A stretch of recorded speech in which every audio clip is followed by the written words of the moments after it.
बोलो जयकारा बोल मेरे श्री गुरु महाराज की जय। सभी गुरुमुख प्रेमियों से सप्रेम जय सच्चिदानंद। गुरुमुख प्रेमियों,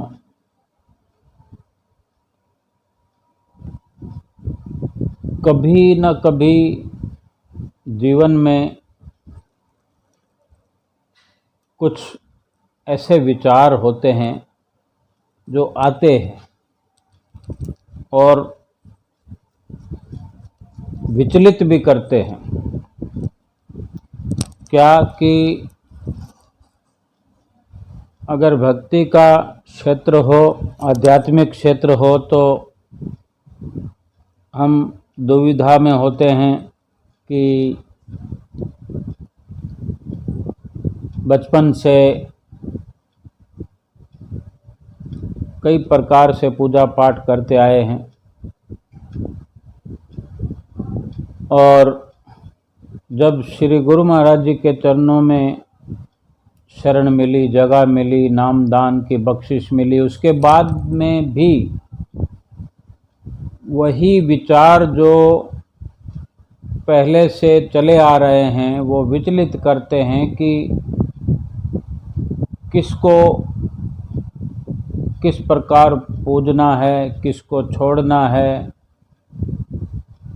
तो कुछ समझ में नहीं आता। श्री गुरु महाराज जी ने हमें जो नियम निभाने हैं, जो करना है, जो अमली कार्रवाई करनी है, उसके बारे में निर्देश दिया है, देते रहते हैं और बाकी फैसला हम पर होता है कि हम अपने विवेक से किस तरह अपनी अमली कार्रवाई को आगे बढ़ा पाते हैं, निभा पाते हैं आध्यात्मिक जीवन को, और किस तरह अपनी जीवात्मा को परमपिता परमेश्वर से मिलाने की राह पर उसको तेज रफ्तार दे पाते हैं, किस तरह अपने जीवन के लक्ष्य को हासिल कर पाते हैं, ये हम पर निर्भर है। बहुत कुछ हमने जो अमली कार्रवाई करनी होती है उससे प्राप्त होता है, और जब उसमें कमी होती है, केवल पढ़ने सुनने तक ही हमारी विचारधाराएं बनी रहती है, धारणाएं बनी रहती है, तब तक ये विचार कि मैं किस प्रकार करूं, कैसे करूं, लाभ नहीं हो रहा, तो ये विचार बने रहते हैं। और आध्यात्मिकता के अलावा संसार में सांसारिक जीवन जीने के लिए भी ये विचार जो हैं, इस तरह की धारणाएं जो हैं वो विचलित करती हैं हर किसी को समय समय पर। अगर कोई अडिग है, अटल विश्वास करने वाला है, विवेकशील है, ज्ञानवान है सही मायने में, तो अपना दृढ़ निश्चय करते हुए हर क्षेत्र में, चाहे सांसारिक सामाजिक क्षेत्र हो या आध्यात्मिक भक्ति मार्ग का रास्ता हो, उसमें पग बढ़ाते हुए आगे तेज रफ्तार से अपना सफ़र तय करता हुआ चला जाता है। और भक्ति मार्ग के अंदर तो जो कि हमारा वास्तविक लाभ छिपा होता है, वास्तविक लाभ निहित होता है भक्ति के अंदर, और उसमें अगर परिपक्वता नहीं है, अटलता नहीं है, दृढ़ निश्चय नहीं है, अटल विश्वास नहीं है, तो एक बहुत बड़ा नुकसान कि सफ़र करते हुए भी किसी मंजिल पर न पहुँचे कोई, कितना दुख होता है। संसार की तरक्की का दुख थोड़े समय के लिए हो सकता है, ज़्यादा से ज़्यादा एक जीवन तक हो सकता है कि हमने इस पूरे जीवन में संसार की कोई सफलता प्राप्त नहीं की, कुछ धन हासिल नहीं किया, वैभव प्राप्त नहीं किया, किसी पद पर न पहुँचे। लेकिन अगर भक्ति मार्ग पर हम दृढ़ता से चल रहे हैं, भक्ति मार्ग पर चलते हुए अपनी परम पिता परमेश्वर को प्राप्त करने की जो हमारी इस जीवन की श्रेष्ठता है, उस पर बड़े रफ्तार से अगर चले जा रहे हैं तो एक तरफ संसार का अगर नुकसान नज़र आता है तो दूसरी तरफ जो लाभ हो रहा है वो इतना है कि गिना नहीं जा सकता। उसको किसी भी प्रकार से संसार की किसी संपदा से नापा नहीं जा सकता, आंका नहीं जा सकता। वो सब प्रकार के दुखों को, सब प्रकार के नुकसान को, चाहे जन्मों जन्मांतरों के दुख हों, सब को मिटा देता है। ये भक्ति मार्ग में तरक्की का जो हमारे मन में ख्याल हो और परिपक्वता से, अटल निश्चय से हमारा निर्णय हो, सतगुरु के वचनों पर श्रद्धा, सबूरी और उनके बताए हुए रास्ते पर चलने का साहस मन में भरपूर हो, तो ये लाभ हमारी झोली में हर पल प्रति पल बढ़ता ही चला जाता है और हम अंदाज़ा नहीं लगा सकते कि हम कितना लाभ इस जीवन में प्राप्त करते हैं।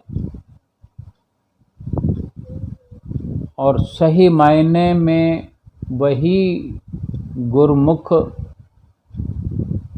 कहलाने का अधिकारी भी है जो गुरु की आज्ञा में, गुरु की मौज में, गुरु की रहनुमाई में चल कर के पूरा पूरा लाभ उठाता है और इधर उधर अपने मन को भटकाता नहीं है, भटकने नहीं देता है, स्थिर कर लेता है अपने श्री सतगुरुदेव महाराज जी के चरणों में। उसके लिए हर प्रकार से इस लोक में भी नहीं, परलोक में भी हर प्रकार की सच्ची सुख सुविधाओं की आपूर्ति होती रहती है। और 84 लाख योनियों से जो बच जाता है, वो इतने बड़े नुकसान से जो बच जाता है, वो अपने आप में एक बहुत बड़ा लाभ है।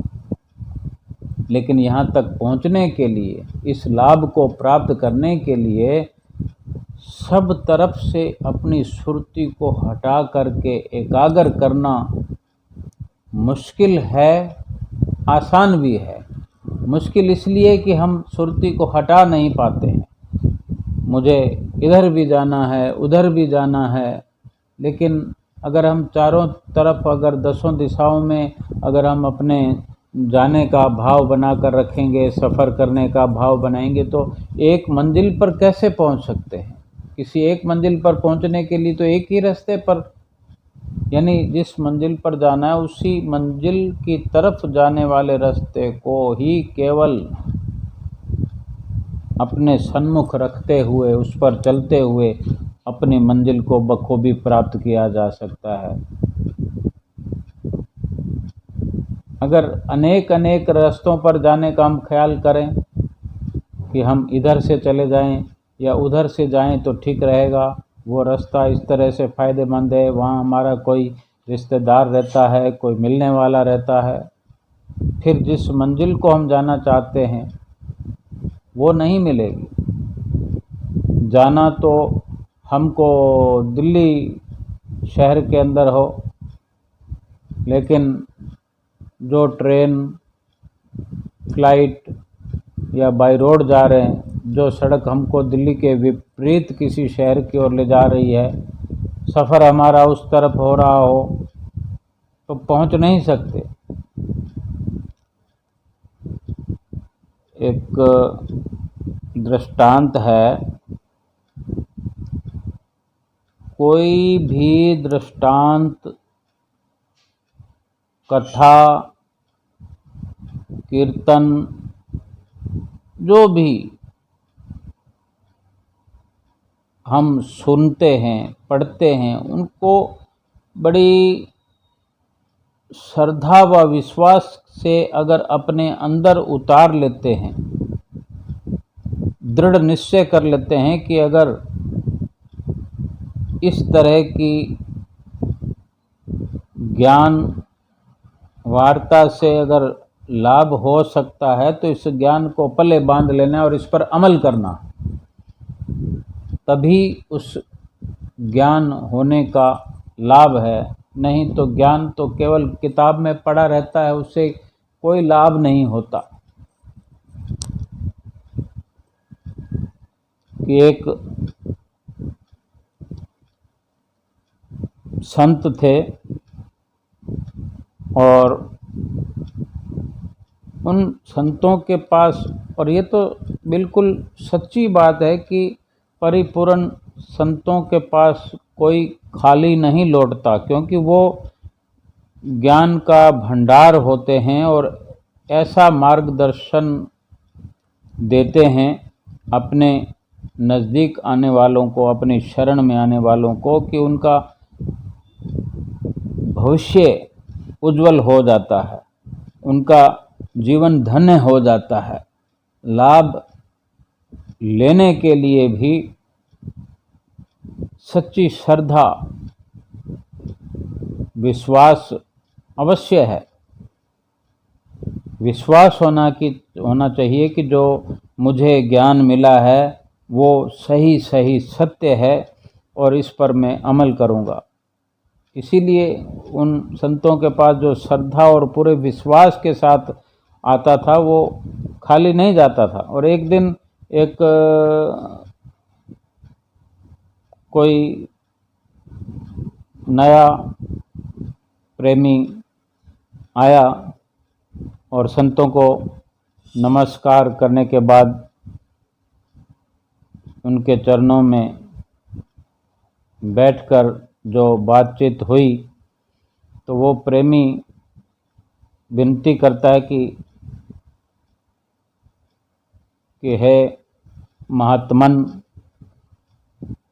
मैं बड़ी उलझन में हूँ कि जो मैं साधना करता हूँ, भजन भक्ति करता हूँ, तो उसमें बड़ी उलझन है कि मैं किसकी साधना करूं और किसकी न करूं।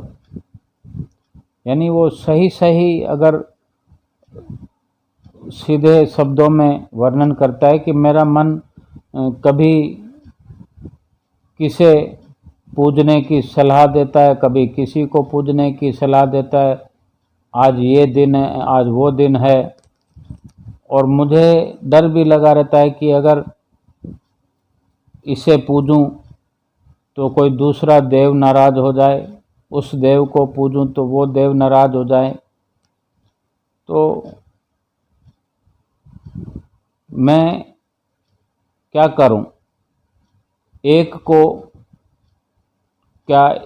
को चुनना जरूरी है तो फिर दूसरे का डर कैसे मिटेगा? तो महात्मा जी ने कहा, तुम्हारा प्रश्न अति सुंदर है, पर जो आज उलझन तुम्हारे सामने है वो उलझन तो हर किसी के जीवन में आ ही जाती है। ये विचार आता ही है, और जो इन उलझनों से निकल जाता है, इन उलझनों से ऊपर उठ जाता है, वो लाभ प्राप्त करता है। तो वो प्रेमी कहता है कि हे महात्मन, क्या आपके जीवन में भी ये उलझन आई? तो संत ने कहा, बिल्कुल, जैसे तुम आज गुजर रहे हो, कभी मैं भी इस राह से गुजरा हूँ, इन उलझनों से गुजरा हूँ मैं। तो महात्मा जी ने अपने समय की एक कथा सुनाई उस प्रेमी को।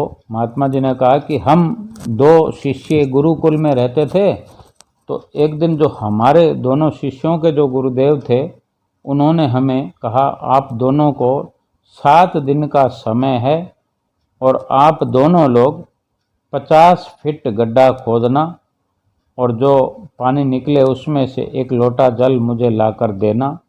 हम दोनों को अलग अलग दिशा में भेज रहे हैं। तो हमारे गुरुदेव ने हमें दोनों को अलग अलग दिशाओं में भेजा, भाई तुम भी इस दिशा में चले जाओ और तुम विपरीत दिशा में चले जाओ और वहाँ पर 50 फीट गड्ढा खोदो और पानी निकलेगा और पानी हमें ला के 1-1 लोटा पिलाना। तो 7 दिन हम अपना काम करते हुए आश्रम में पहुँचे। तो वो महात्मा जी कहते हैं कि मेरा लोटा खाली था और जो मेरा मित्र था, दूसरा शिष्य जो था, उसका लोटा भरा हुआ था। जब गुरुदेव ने मुझसे पूछा तो मैंने कहा, गुरुदेव, मैंने तो 100 फीट ज़मीन खोदी पर पानी नहीं मिला। अब गुरुदेव तो अंतर्यामी थे, वो सब जानते थे। फिर उन्होंने मुझे प्यार से समझाया कि देखो वत्स, तुमने जो 100 फुट जगह खोदी वो तुमने 10 गड्ढे खोदे, 10-10 फुट के। तो तुमने अपना कार्य बता दिया कि तुमने 100 फुट की खुदाई की, लेकिन इसीलिए तुम्हें पानी नहीं मिला, क्योंकि 10-10 फुट के ही गड्ढे तुमने खोदे 10 जगह पर। और तुम्हारा ये दूसरा मित्र, ये दूसरा शिष्य, इसने सारी ताकत एक जगह लगाई और केवल 50 फीट ही खुदाई ज़मीन में करनी पड़ी और पानी निकल आया और ये लोटा भरकर पानी लेकर आ गया है।